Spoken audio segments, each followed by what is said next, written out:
Hello प्यारे बच्चों, कैसे आप सभी? आई होप सब लोग बहुत ही बढ़िया हो। हम लोगों ने 5th यूनिट कंप्लीटली समझ लिया है, सारे कॉन्सेप्ट को क्लियर कर लिया है। आज हम लोग नई यूनिट स्टार्ट कर रहे हैं जिसमें हम लोग कुछ नया जानने वाले हैं। इस यूनिट में हम लोग पढ़ेंगे अपने सेंसरी ऑर्गन के बारे में। सेंसरी ऑर्गन आप सभी को पता है, हमारे बॉडी के अंदर अलग अलग सेंसरी ऑर्गन प्रेजेंट है। सेंसरी ऑर्गन जो कि हर चीज को सेंस कर हमारे ब्रेन को सिग्नल सेंड करते हैं और यह पता करते हैं कि वो चीज आखिर है क्या।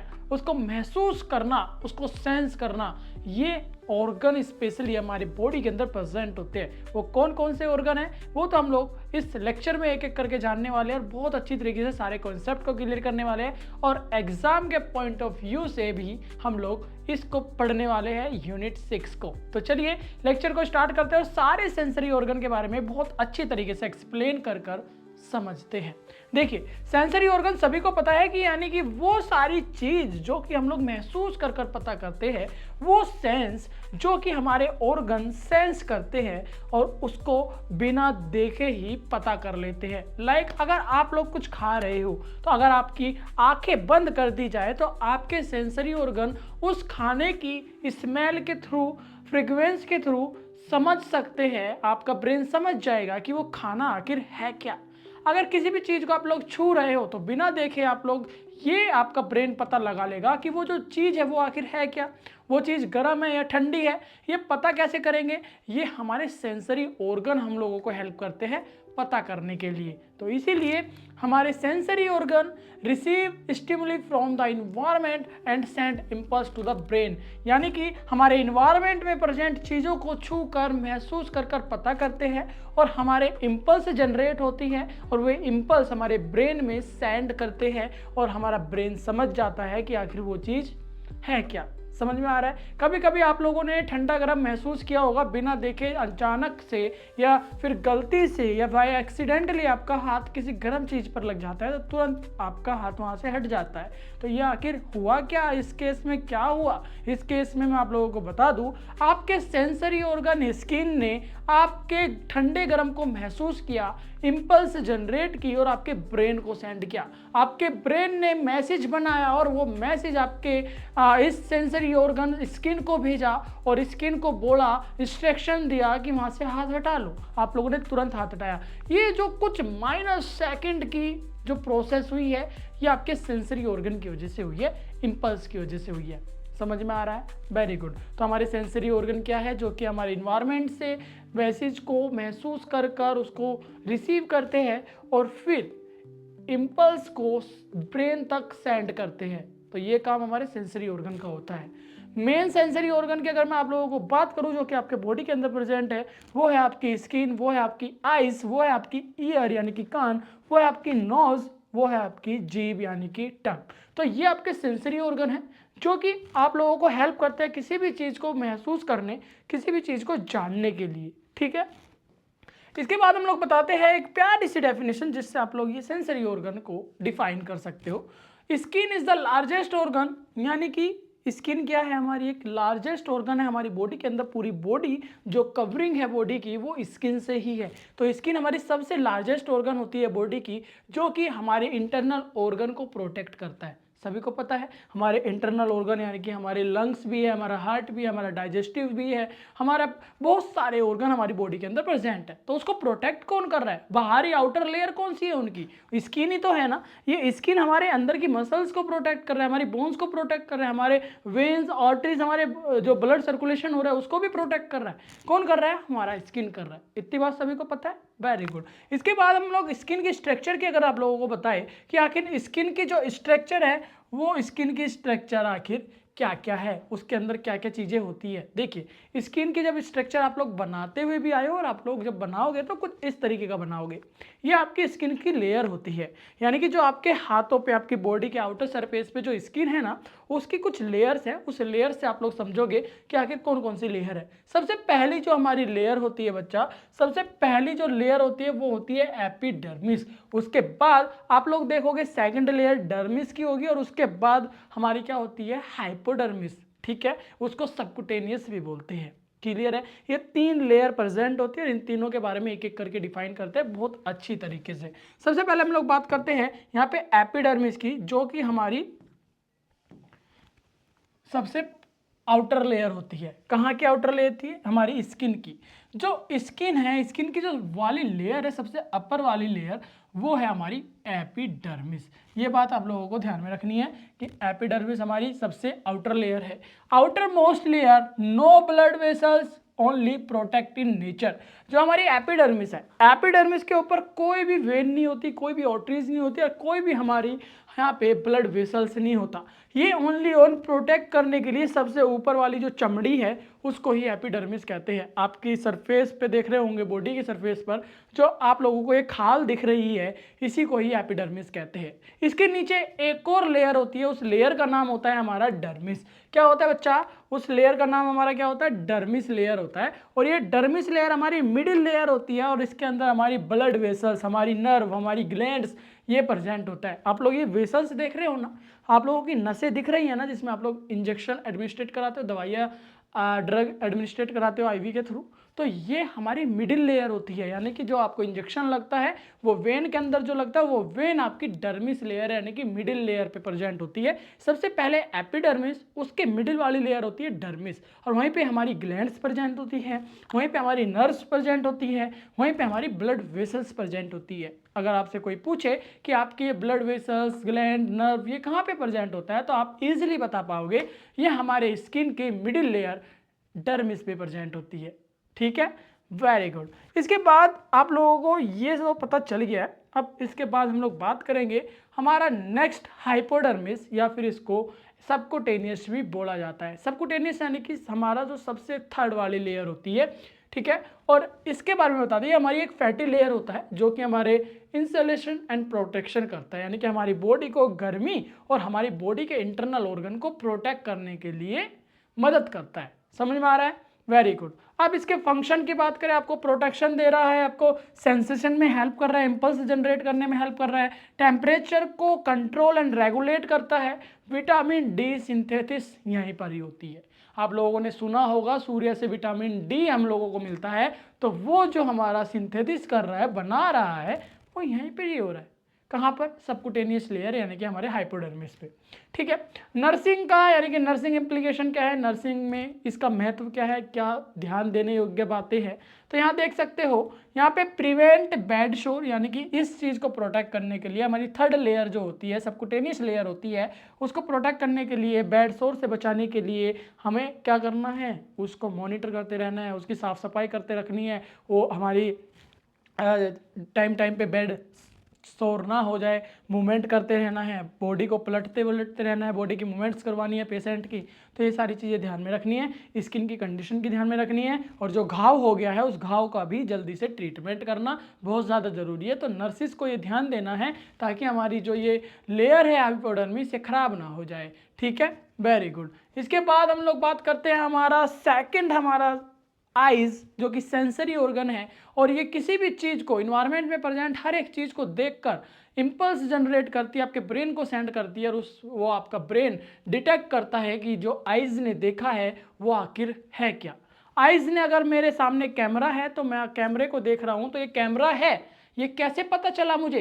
मेरे ब्रेन में जब मैंने इम्पल्स को जनरेट कर कर भेजा तो हमारे ब्रेन ने हमें मैसेज सेंड किया, ये बताया कि वो जो सामने आप लोग ऑब्जेक्ट देख रहे हो वो कैमरा है। समझ में आ रहा है? Very good. तो हमारा आइज क्या है बच्चा? आइज भी हमारा एक सेंसरी ऑर्गन है जो कि देखकर हम लोगों को हेल्प करता है किसी भी ऑब्जेक्ट को, किसी भी लाइट को, या किसी भी कलर को, कि वो आखिर है क्या, वो ऑब्जेक्ट कौन सा है, वो कलर कौन सा है, वो चीज़ क्या है। ये सारी चीज़ें हमारी आइज हेल्प करती है, देखकर इंपल्स जनरेट करके हमारे ब्रेन को सेंड करता है, ब्रेन उसको डिटेक्ट कर लेता है। ठीक है, गुड। अब स्ट्रक्चर ऑफ आइज यानी कि आंखों की संरचना बहुत ही ज़्यादा मोस्ट इम्पोर्टेंट है आप लोगों को बनाना, क्योंकि यही इंप्रेशन आप लोगों को जमाएगा एग्जाम की कॉपी पर। आप लोगों को कुछ इस तरीके का स्ट्रक्चर बनाना है, ह्यूमन आइज एनाटॉमी वहाँ पे आप लोगों को ड्रॉ करना है, और इसमें आप लोगों को लिख देना है कि जो सबसे आउटर वाली लेयर होती है आइज की वो स्क्लेरा कहलाती है। उसके अंदर वाली जो आप लोग देखते हो इरिस, यानी कि जो आपका कलर होता है आइज का, किसी का ब्राउन होता है, किसी का ब्लैक होता है, किसी का ब्लू होता है, किसी का वाइट भी होता है, गोल्डन भी होता है। अलग अलग टाइप के आप लोग कलर देखोगे तो वो कलर जो होता है वो इरिस ही होता है। समझ में आ रहा है? Very good. वो इरिस के ऊपर जो प्रोटेक्टर लेयर होती है वो कॉर्निया होती है। ये पूरी वाइट वाइट जो आप लोग देख रहे हो ना, ये अब प्यूपिल जो होता है, प्यूपिल बहुत ही छोटा सा एक बिंदु होता है जहां से आप लोग देखते हो जो रेटिना जिसको आप लोग बोल रहे हो ना, जो रेटिना यहीं से बन रहा है, ठीक है। प्यूपिल यानी कि एक छोटा सी आंखों का बिंदु आप लोग देखोगे, और ये जो रेटिना है, रेटिना इसकी जो नर्व है रेटिना वाली, ये हमारी प्यूपिल से ही जुड़ी होती है। स्ट्रक्चर बहुत आसानी से आप लोग समझ में आ रहा है। लेंस होता है, फिर हमारा क्लिनरी बॉडी होता है, यानी कि जो अंदर की बोल के अंदर की जो स्ट्रक्चर उसको हमारा क्या बोलते हैं, क्लिनरी बॉडी बोलते हैं, ठीक है, या फिर उसको मसल्स भी बोल सकते हो। कुछ इस टाइप से आपकी आइज की एनाटॉमी ड्रॉ करना है, ठीक है। चलो, कोई भी डाउट कन्फ्यूजन मन में आ रहा हो तो कमेंट बॉक्स में बोल देगा, ताकि आपका जवाब मैं बहुत आसानी से आप लोगों को दे सकूँ और आपके कन्फ्यूजन को दूर कर सकूँ, ठीक है।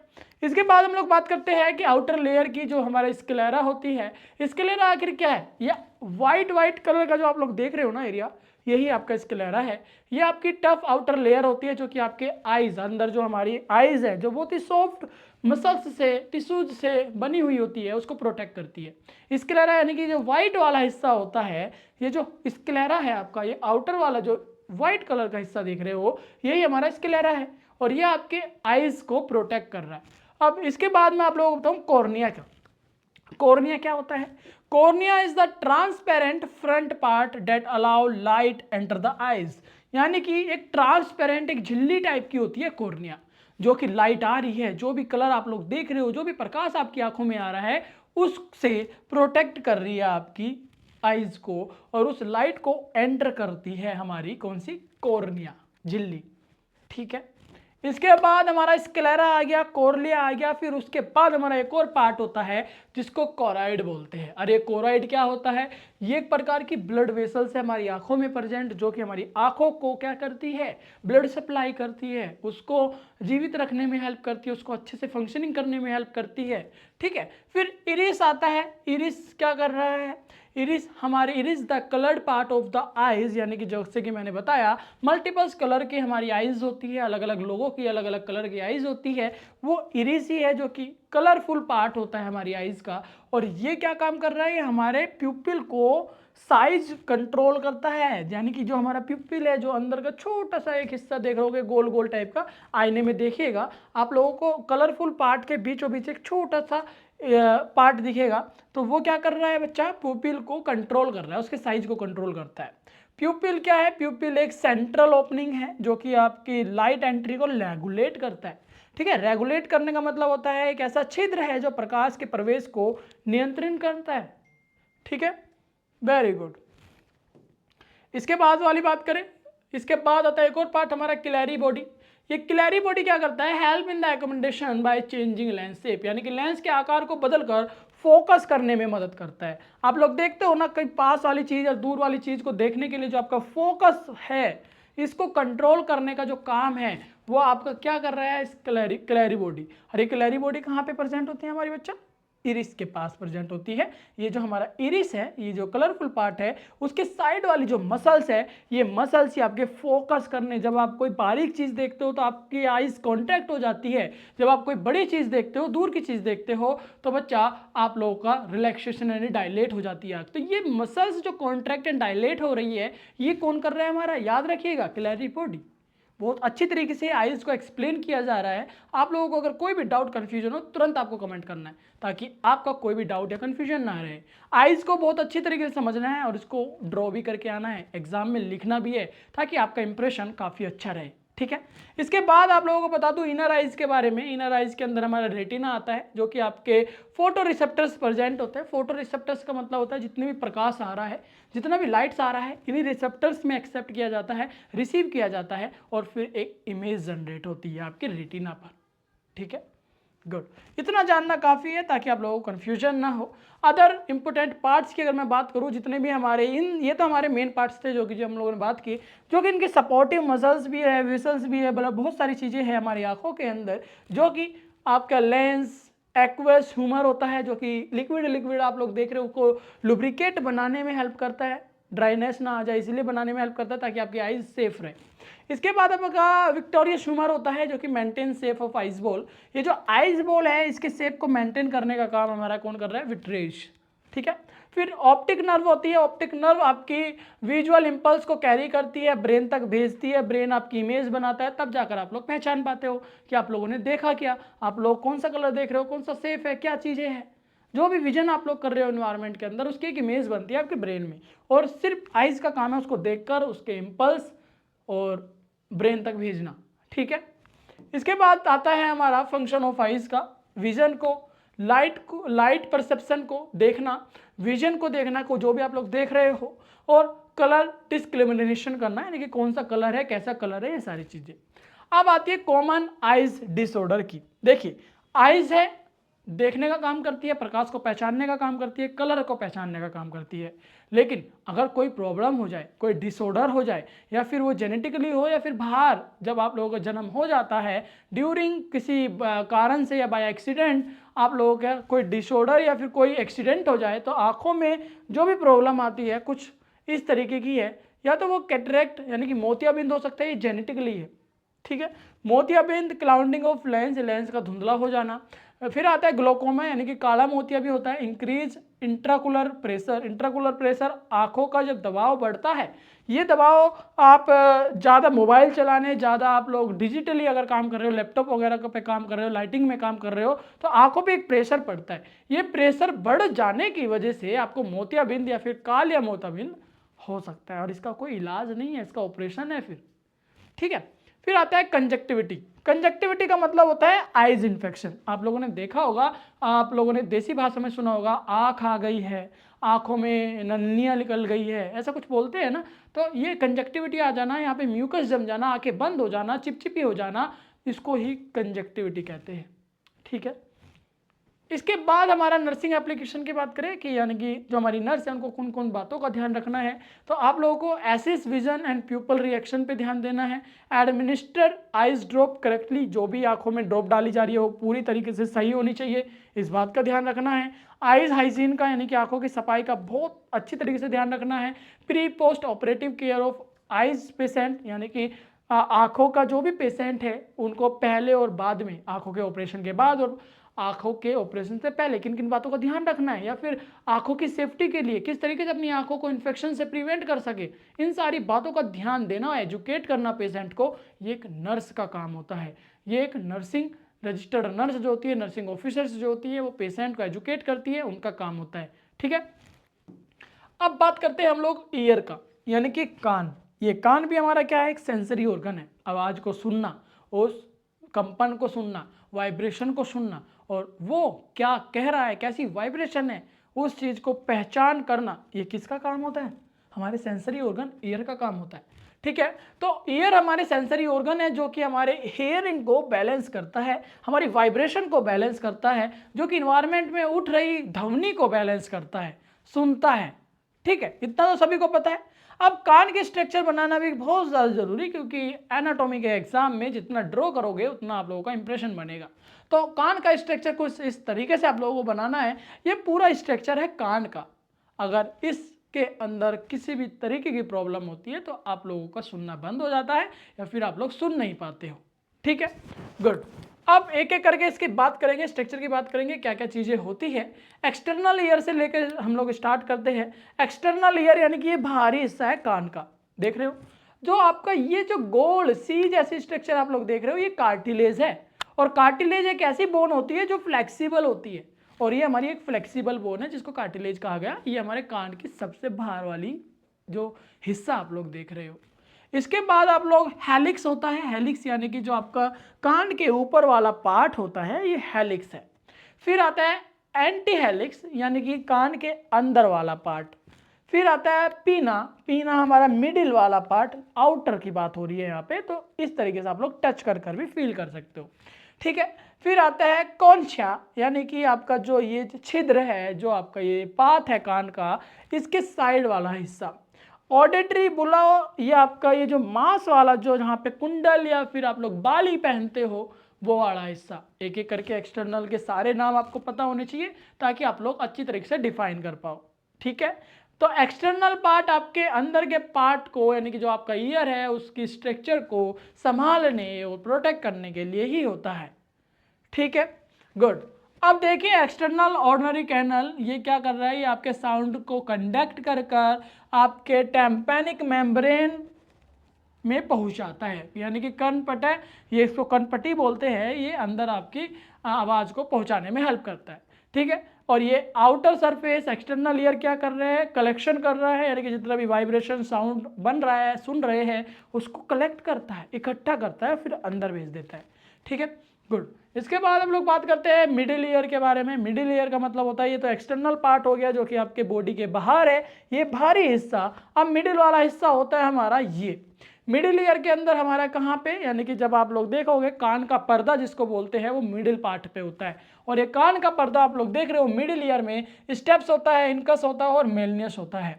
आप एक एक करके इसके बारे में डिफाइन करते हैं कि जो हमारा टेम्पेनिक मेम्ब्रेन है ये हमारी क्या है, कर्णपटल है, यानी कि ये वाला हिस्सा, और ये हमारे साउंड को वाइब्रेशन की वेव्स को स्ट्राइक करता है और हमारे कान के अंदर कंपन को भेजता है।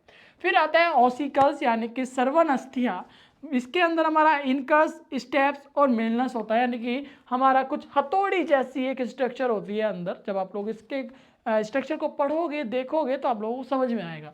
ठीक है, तो ये हथौड़ी जैसी जो कि कान का पर्दा है हमारा, ठीक है, जिसको टेम्पेनिक मेम्ब्रेन कहते हैं, कान के पर्दे को जस्ट वहीं पे प्रेजेंट होता है हमारा मेलियस, और ये मेलियस हथौड़ी जैसी संरचना है, और इनकस हमारा निहाई इसको हिंदी में बोलते हैं, और स्टेप्स यानी कि रकाबी। ये क्या कर रहा है, ये एम्पलीफाई साउंड वाइब्रेशन को, यानी कि ध्वनि के कंपन को बढ़ाता है। जो भी आवाज़ आपके कानों में एंटर होगी तो ये जो मेलियस, इनकस, स्टेप्स होते हैं ये उस साउंड को, वाइब्रेशन को तेज कर देते हैं, ताकि आपका ब्रेन तक कंपन पहुंचे, इंपल्स पहुंचे, और आपका ब्रेन समझ जाए कि आखिर ये साउंड कैसी है, ये वाइब्रेशन कैसी है, क्या है। ठीक है, गुड। इसके बाद आप लोगों को बता दूं कि हमारा जो इसका काम है ये सिर्फ एम्पलीफिकेशन ऑफ साउंड है, साउंड को समझना, वाइब्रेशन क्रिएट करना, कंपन बनाना, और ये सारा काम हमारा किसका है, हमारे ईयर का है। ठीक है, पार्ट्स की हम लोग बात कर चुके हैं एक एक करके। हमारा फिर आता है कॉलिया जो कि हमारे साउंड को कन्वर्ट करता है हमारी वाइब्रेशन में, और ये वाइब्रेशन हमारे नर्व इंपल्स के थ्रू हमारे ब्रेन तक जाता है, और ब्रेन में जाके हमारा जो ब्रेन है उसको डिटेक्ट करके समझ जाता है। ठीक है, गुड। फिर आता है वेस्टिब्लू। वेस्टिब्लू क्या है बच्चा, वेस्टिब्लू हमारे जो इनर पार्ट का अंदर का हिस्सा है, ठीक है, मिडिल से लास्ट वाला जो है, तो वो क्या कर रहा है, वो हमारे बैलेंस को, पोस्चर को मेंटेन करने में हेल्प करता है। ठीक है, चलिए पूरा अच्छी तरीके से यहाँ पे लिखा हुआ है, मैं आप लोगों को डिफाइन कर रहा हूँ ताकि आप लोगों को एक एक चीज़ समझ में आ जाए। नोट्स वगैरह आप लोग स्क्रीन पर देखकर बना लीजिएगा, डाउट कन्फ्यूजन होगा वो पूछ लीजिएगा। ठीक है, वेरी गुड। इसके बाद आप लोगों को पता तो चल गया हियरिंग बैलेंस का काम होता है, मैकेनिज्म हियरिंग, किस तरीके से आपकी जो साउंड है वो इन्वायरमेंट से आपके कान तक जाती है, फिर वहाँ से किस तरीके से आपकी वाइब्रेशन इंपल्स जनरेट होती है और ब्रेन तक जाती है। देखिए सबसे पहले बाहरी इन्वायरमेंट से साउंड आएगा, साउंड आने के बाद टेम्पेनिक मेम्ब्रेन जो कि आपकी जो कान का पर्दा जिसको बोलते हैं, टेम्पेनिक मेम्ब्रेन से आपका ऑसिकल्स कोहेला तक जाता है। ठीक है, ऑसिकल्स कोकेला के पास जाकर ऑडिटरी नर्व में आपके ब्रेन तक पहुंच जाती है। ये आपका लास्ट वाला हिस्सा है जो कि आपके वाइब्रेशन को तेज कर देता है, और फिर आपके ऑडिटरी नर्व जो कि आपके वाइब्रेशन नर्व इंपल्स बोला जाता है उसको ब्रेन तक भेजने में हेल्प करता है। ठीक है, आपकी वाइब्रेशन को, आपके साउंड को, और ब्रेन आपका समझ जाता है कि आखिर ये वाइब्रेशन और ये साउंड है किस चीज़ की। इसके बाद आप लोगों को मैं बताना चाहता हूं कि अगर कोई भी डिसऑर्डर होता है, कोई भी कान की प्रॉब्लम होती है, तो वो कौन कौन सी हो सकती है ये भी आप लोगों को लिख देना है। ओटिटिस मीडिया इसको बोलते हैं, यानी कि आपके मिडिल ईयर के अंदर कोई ऐसा इन्फेक्शन हुआ है, जो कान बहना जिसको भी बोल देते हैं, कान में कान बहना, वहाँ से म्यूकस निकलना, वहाँ से लिक्विड रिलीज होना, ये सारा अगर मिडिल ईयर में ओटिटिस हुआ है यानी कि ईयर इन्फेक्शन हुआ है तो ये सारी प्रॉब्लम आएगी। ठीक है, बहरापन भी होता है, डीफनेस उसको बोलते हैं, इम्पैक्टेड वैक्स, यानी कि जो भी आप लोगों का वैक्स निकलता है, जो गंध निकलता है कान से, वो इम्पैक्टेड वैक्स कहलाता है। नर्सिंग एप्लीकेशन क्या है, यानी कि नर्स को किन किन बातों का ध्यान रखना है और क्या क्या चीज़ें करनी है। देखिए जितने भी हमारे विस्पर टेस्ट करना है, अच्छी तरीके से पेशेंट हमारा सुन पा रहा है कि नहीं, उसको कोई कान की प्रॉब्लम तो नहीं है, प्रॉपर उसके कान ठीक है या नहीं है, ये ध्यान देना है। पेशेंट आए उसके बाद हम लोगों को उन कान के पेशेंट को बताना है कि आपके कानों की अच्छी तरीके से सफाई रखनी है, हाइजीन रखना है, पेशेंट की केयर करनी है, ईयर इन्फेक्शन के साथ उसको बचाना है, उसको प्रिवेंशन बताने हैं, उनको इंस्ट्रक्शन देने हैं कि क्या नहीं करना और बताना है क्या करना है। ठीक है। Prevent injury during year cleaning, यानी कि जब भी कानों की सफाई करे तो किस तरीके से इंजरी से बचा जा सकता है, उसको प्रिवेंट कैसे करा जा सकता है, ये सारी नॉलेज आप लोगों को बतानी है। फिर आप लोगों को फेल प्रिवेंशन इनबैलेंस डिसऑर्डर, यानी कि किसी भी प्रकार का इनबैलेंस ना हो जाए, ये सारी चीज़ें आप लोगों को बताना है कि सारे प्रिवेंशन को, जितने भी प्रिवेंशन आप लोग बताओगे, जितने भी आप लोग उनको इंस्ट्रक्शन दोगे कि कान को किस तरीके से सही रखा जा सकता है, वो एक भी चीज़ छूट ना जाए, तो ये आप लोगों को ध्यान देना है, पेशेंट को एजुकेट करना है। क्लियर है इतनी बात? गुड। अब बात करना है बच्चा नोज की, यानी कि नाक की। ये जो नाक आप लोग देख रहे हो, आपके फेस पे मिडिल में एक स्ट्रक्चर आप लोग देख रहे हो, नाक, नोज। इस नोज का क्या काम है? ये भी एक सेंसरी ऑर्गन है। ये नोज आपकी स्मेल कर कर बता देता है कि आखिर वो चीज़ है क्या। ये स्मेल करने में हेल्प करता है। स्मेल कर कर ये सेंसरी ऑर्गन आप लोग के ब्रेन को एक नर्व इंपल्स भेजता है, जो कि आपका ब्रेन बता देता है कि आखिर सुगंधी, ये जो सुगंध है ये आखिर है किस चीज़ की, ये सुगंध है या फिर कोई गंध है, ये सारी चीज़ें बता देता है आपकी नोज की हेल्प से। देखिए, गंध सूंघने का काम किसका है? हमारी नोज का है। सुगंध सूंघने का काम किसका है? हमारी नोज का है। इसकी स्ट्रक्चर की बात करें तो कुछ इस तरीके से हमारी नोज की स्ट्रक्चर दिखेगी। ठीक है, ये कान की स्ट्रक्चर हम लोगों ने यहाँ पे ऐड करी हुई है, यहाँ पे नोज की लग रही थी, ये बाय डिफॉल्ट यहाँ पे लग गई है, तो इसको इग्नोर कीजिएगा। ठीक है, नोज की स्ट्रक्चर आप सभी को पता ही है, कुछ इस तरीके का होता है। इसके अंदर हमारा कार्टिलेज प्रेजेंट होता है। कार्टिलेज बोन हमारी, जैसे कि नाक कान में हम लोगों ने कार्टिलेज बोन देखी थी, लाइक हमारे फेस के ऊपर जो ये नोज प्रेजेंट है, इसको आप लोग हिला कर देखिएगा, ये भी एक फ्लेक्सिबल में है, और ये जितनी भी हमारी फ्लेक्सिबल बोन होती है वो सारी कार्टिलेज होती है। ठीक है, इसके पार्ट कौन कौन से होते हैं? नेजल स्पेटम होता है, यानी कि नासिका स्पेटम होता है, हमारी यहाँ अंदर वाली जो नली है वो हमारी नेजल स्पेटम होता है। Divide nasal cavity into 2 nostril, यानी कि जो ये नेजल स्प्रेटिल है ये हमारी 2 नोस्ट्रिल में डिवाइड हो रखी है। नोस्ट्रिल का मतलब होता है जो ये आप लोग छिद्र देख रहे हो ना, ये वाला जो हिस्सा है, जो नलियाँ है, इसको ही कह रहे हैं। ठीक है, नासिका गुहा इसको कहते हैं। अब आता है टर्बिनेट। टर्बिनेट का मतलब होता है यानी कि सरफेस एरिया, जो कि आपकी गर्म हवा को अंदर भेजता है, बाहरी ठंडी हवा को गर्म करके आपकी बॉडी के अंदर भेजता है। ठीक है, फिर आता है ओल्फैक्टरी। ओल्फैक्टरी यानी कि जो स्मेल रिसेप्टर्स प्रेजेंट होते हैं आपके नाक के अंदर ही, रिसेप्टर्स प्रेजेंट होते हैं जो कि आपकी स्मेल को, आपकी सुगंध को, गंध को महसूस करते हैं। ठीक है, गुड। Contain smell receptors. और फिर नेजल म्यूकोसिया, जो कि आपके नाक की ट्रैप्स को डस्ट पार्टिकल से बचाता है और मॉइस्चर बनाए रखता है। समझ में आ रहा है नोज का काम क्या है? गुड। इसके बाद हम लोग बात करते हैं बच्चा फंक्शन के बारे में, कि ये हमारे स्मेल को सेंस करता है, डस्ट को फिल्टर करता है, माइक्रो ऑर्गेनिज्म को फिल्टर करता है, जो भी इन्वायरमेंट में प्रेजेंट माइक्रो ऑर्गेनिज्म है, गंदगी है, धूल मिट्टियाँ है, उसको फिल्टर करके शुद्ध हवा को अंदर भेजने का काम ही हमारे नोज का है, हमारी नाक का है। पता है? गुड। फिर हमारी जितनी भी ठंडी हवाएं हैं, हमारी जितनी भी इंस्पायर्ड एयर है, उसको मॉइस्ट कर कर, उसको वार्म कर कर, गर्म कर कर आपकी बॉडी के अंदर भेजने का काम भी आपके नोज का है। ठीक है, और आपके टेस्ट को हेल्प करता है बच्चा, हेल्प इन टेस्ट में। ठीक है, अब आते हैं हमारा बच्चा नोज डिसऑर्डर। नाक के सामान्य रोग कौन कौन से हो सकते हैं? या तो नक्सरी आप लोग देखते हो, एपिस्टेटिक्स, जो अंदर की हमारी नक्सरी नली होती है वो फट जाने की वजह से नाक से खून आ जाता है। अक्सर आप लोगों ने दोस्तों में, अपने भाइयों में या खुद में भी देखा होगा, नक्सरी छूट जाती है ज़्यादा गर्मी होने की वजह से, ज़्यादा नाक पे प्रेशर पड़ने की वजह से, धूल मिट्टी, एलर्जी की वजह से, है ना।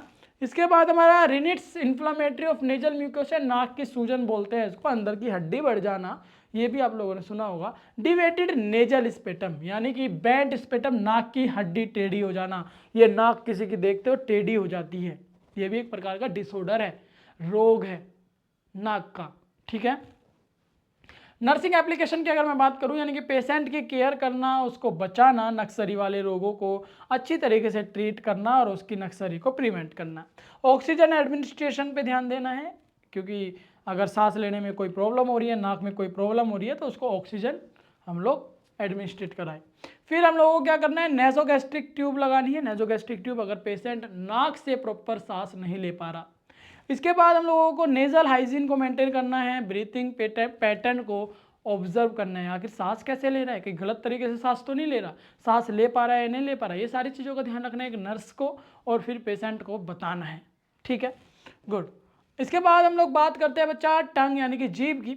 और ये जीभ भी हमारी क्या है, बहुत ही ज़्यादा इंपॉर्टेंट एक ऐसा सेंसरी ऑर्गन है जो कि आपके टेस्ट को बताता है, मस्कुलर ऑर्गन है ये हमारे प्रेजेंट हमारे ओरल कैविटी के अंदर, यानी कि आपके मुंह के अंदर।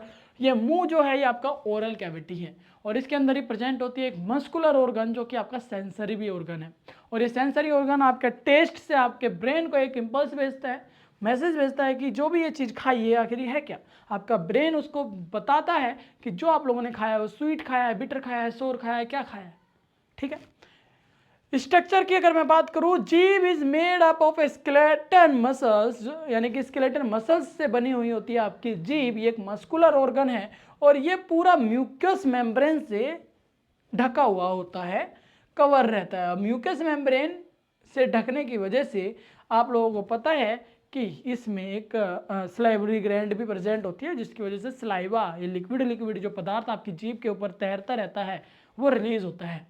स्मेल प्रोजेक्शन है, ठीक है, पैपिलेज ऑफ टंग या जीभ की जो पेपिला होती है वो आपकी smell projection on the surface of tongue are called papillae. Papillae क्या होता है बच्चा, पैपिला का मतलब होता है जीभ के ऊपर आप लोग धारियाँ जैसी कुछ देखोगे, स्ट्रक्चर, अपनी जीभ निकालो शीशे में देखो तो जब आपको पता चलेगा कि वो आखिर है क्या। वो आपके टेस्ट को महसूस करने के लिए एक छोटे छोटे पार्ट्स है जीभ के, ठीक है। और उसके पेपिले कितने टाइप के होते हैं, एक होता है फिलीफॉर्म पेपिला, एक होता है फंगीफॉर्म पेपिला, एक होता है सर्कुमुलेट पेपिला। अब इनके अलग अलग काम भी होने चाहिए। तो देखिए जो हमारा फेलिफॉर्म पेपिला है, यानी कि जीभ के ऊपर जो ये धब्बे आप लोग देख रहे हो, ये जो आप लोग देख रहे हो अलग अलग साइट पर, ठीक है, तो यही आपके टेस्ट को महसूस करने के लिए रिसेप्टर्स है एक किस्म से, जिससे आप लोग समझ जाते हो कि आखिर जो आप लोग टेस्ट कर रहे हो, जो टेस्टी स्वीट है वो आप लोगों को स्वीट लग रहा है, बिटर खा रहे हो तो बिटर लग रहा है, सोर खा रहे हो तो सोर लग रहा है। अगर ये जितने भी हमारे पेपिले हैं अगर ये हटा दिए जाए तो आपको टेस्ट का पता नहीं चलेगा। समझ में आ रहा है, गुड। एक एक हिस्सा एक एक इनकी साइट होती है। देखिए सर्कुमुलेट पेपिला कहाँ पे प्रेजेंट होता है, जीभ के सबसे ऊपर वाले भाग पे, और जो जीभ की सबसे टॉप वाली यानी कि बाहर वाला जो पहला स्टेप है वहाँ पे आप लोग फंगीफॉर्म पेपिला देखोगे यहाँ पे, ठीक है, जहाँ मैं आप लोगों को दिखा रहा हूँ। मिडिल में आप लोग देखोगे फोलिएट पेपिला होता है और सबसे लास्ट में यानी कि गले के पास वाले जो हिस्सा है जीभ का वहाँ पे प्रेजेंट होता है सर्कुमुलेट पेपिला। अब इसका काम क्या है, इनमें स्वाद कलिकाएं नहीं होती, भोजन पकड़ने में मदद करती है। भोजन पकड़ने में मदद करता है आपका जो हमारा फिलीफॉर्म है। समझ में आ रहा है इतनी बात। चलिए अब बात करते हैं एक एक करके इनका आखिर काम क्या है। देखिए पेपिला का काम होता है, जो फिलीफॉर्म वाले पेपिला है ये स्वाद नहीं पकड़ते, लेकिन हाँ ये खाने को पकड़ने में हेल्प करते हैं, ग्रैपिंग करने में हेल्प करते हैं। Do not contain taste but help in gripping food. जो हमारा फिलीफॉर्म पेपिला है ये तो हमारे ग्रैपिंग करने के काम आ रहा है, खाने को जो हम खा रहे हैं वो फिसल के बाहर ना आ जाए, फिसल के अंदर ना चला जाए, ये हमारे दांतों में अच्छी तरीके से यानी कि दांतों में पिसने के बाद ये अंदर जाए, इसलिए उसको ग्रैब करने के लिए हमारा फिलीफॉर्म पेपिला नेचुरली हमारी जीभ के अंदर प्रेजेंट होता है। इसके बाद हमारा होता है फंगीफॉर्म पेपिला, जो कि हमारे जीभ के सबसे टॉप वाले हिस्से यानी कि भारी वाले हिस्से में होता है, और ये हमारे टेस्ट बर्ड इसके अंदर प्रेजेंट होते हैं, जो कि स्वीट, साल्टी, सोर, बिटर, ये जितने अलग अलग टाइप के टेस्ट है इसको पहचानता है। इसके बाद हमारा आता है सर्कुमुलेट पेपिला, ये हमारे टेस्ट बर्ड इसके अंदर प्रेजेंट होता है जो खट्टे टेस्ट को पहचानता है, ठीक है। इसके बाद एक एक करके हम लोग समझ जाएंगे कि हमारे कितने प्रकार के स्वाद होते हैं, कितने प्रकार के टेस्ट होते हैं जो कि हमारी जीभ पहचानती है। देखिए एक होता है हमारा बिटर, सोर, स्वीट, साल्टी, यूमेरल, ठीक है। यूमेरल आप लोग देखोगे यूमामी इसको बोलते हैं, प्रोटीन का स्वाद लेने के लिए आपकी जो फंगी पिला है यहाँ पे, ठीक है, यहाँ पे प्रेजेंट होता है, जो आपका सबसे टॉप वाला हिस्सा है। एक एक कलर यहाँ पे देख रहे होंगे, जीभ के बीच वाला हिस्सा। देखिए मैं आप लोगों को यहाँ पे ड्रॉ करके बता देता हूँ। जो आपकी जीभ है, ये वाली जीभ है, जो जीभ का ये वाला हिस्सा है, ये वाला पीछे वाला हिस्सा, ये बिटर यानी कि खट्टे टेस्ट को पहचानने के लिए है। जो आपके ये जीभ के साइड वाला हिस्सा है ये आपके सोर, ठीक है, ये सोर वाला हिस्सा है, ठीक है, खट्टा। अब इसका आगे वाला जो जीभ का ये वाला फ्रंट वाला हिस्सा है, यह आपके मीठे को स्वाद करेगा, यानी कि जब आप मीठा खाते हो तो इसकी वजह से आपको पता चलता है कि आपने मीठा खाया है। इसके बाद जब ये बिल्कुल आगे वाला हिस्सा यह आपको नमकीन लगेगा, जो भी आप लोग नमकीन का पता कर लेते हो इससे पता चलता है, ठीक है, यानी कि जीभ के ये वाला जो बिल्कुल आगे का हिस्सा है। अब बात करते हैं यूमामी। यूमामी यानी कि क्या होता है, प्रोटीन का स्वाद। जो प्रोटीन आप लोग लेते हो उस प्रोटीन का स्वाद पता कर लेता है आपकी शुरू की आधी जीभ। आया समझ? Very good. इसके बाद हम लोग बात कर सकते हैं अपने नेक्स्ट टॉपिक की, जो है हमारा फंक्शन ऑफ टंग। आखिर काम क्या है, इतना कुछ बता तो दिया। टेस्ट का सेंसेशन करना, स्पीच यानी कि जो आप लोग बोल रहे हो अच्छी तरीके से कन्वर्सेशन बोल रहे हो, वोकैबुलरी बोल रहे हो, जीभ की वजह से ही बोलते हो। आप लोगों का फूड सलाइवा के साथ मिक्स करके उसको डाइजेशन तक पहुंचाना करना, ये आपकी टंग का काम है। स्वेलिंग यानी कि क्या होता है, निगलने की में जो हेल्प करता है, स्वेलो करना, निगलना, ये भी आपकी जीभ की वजह से ही होता है, ठीक है। तो ये इतने सारे काम है आपके। अब कॉमन टंग डिसऑर्डर की बात करें, होता है ग्लोस्टिस यानी कि जीभ पे इन्फ्लेमेशन या सूजन आ जाना। फिर आता है ओरल थ्रस यानी कि फंगल इन्फेक्शन हो जाना आपकी जीभ पे। फिर आता है डिहाइड्रेशन। जब भी आप लोगों को डिहाइड्रेशन होता है तो सबसे पहले आपकी जीभ सूख जाती है, सलाइवा सूख जाता है, पानी की कमी हो जाती है। इसके बाद बात करते हैं नर्सिंग एप्लीकेशन की, यानी कि नर्सिंग में क्या क्या ध्यान देना है। ओरल कैविटी असेसमेंट करना है, यानी कि मुंह को अच्छी तरीके से जानना है। ओरल कैविटी अंदर जितने भी हमारे ऑर्गन प्रेजेंट है, जितने भी पार्ट्स प्रेजेंट है, उन सारी चीज़ों को ध्यान रखना है। इसके बाद हम लोग बात करेंगे ओरल हाइजीन केयर की। फिर बात करेंगे अनकॉन्शियस पेशेंट। जो भी अनकॉन्शियस पेशेंट है, मुंह नहीं खोल पा रहे, उनको खाना खिलाना पिलाना, ये सारी चीज़ों का ध्यान देना है हमारे नर्स को। आइडेंटिटी करना है, डिहाइड्रेशन तो नहीं हो गया पेशेंट को, डिहाइड्रेशन को भी पूरा करते रहना है। फिर न्यूट्रिशनल असेसमेंट भी करना है, पेशेंट को प्रॉपर न्यूट्रिशन जा रहा है कि नहीं, प्रॉपर न्यूट्रिशन मिल रहा है कि नहीं, ये भी आप लोगों को ध्यान देना है, ठीक है। तो ये हमारे सेंसरी ऑर्गन थे कुछ, एक एक करके हम लोगों ने सारा जाना। नोज़ के बारे में, ईयर के बारे में, टंग के बारे में, आइज़ के बारे में बहुत अच्छी तरीके से एक्सप्लेन किया, और आई होप्स आप लोगों को सारा समझ में आया। कोई भी दिक्कत, डाउट, कन्फ्यूजन आपके मन में बन रहा है तो प्लीज़ वो हमसे पूछ सकते हैं, मैं आपका जवाब 101% दूंगा। चलिए मिलता हूँ एक और प्यारी सी वीडियो में, तब तक के लिए बाय बाय।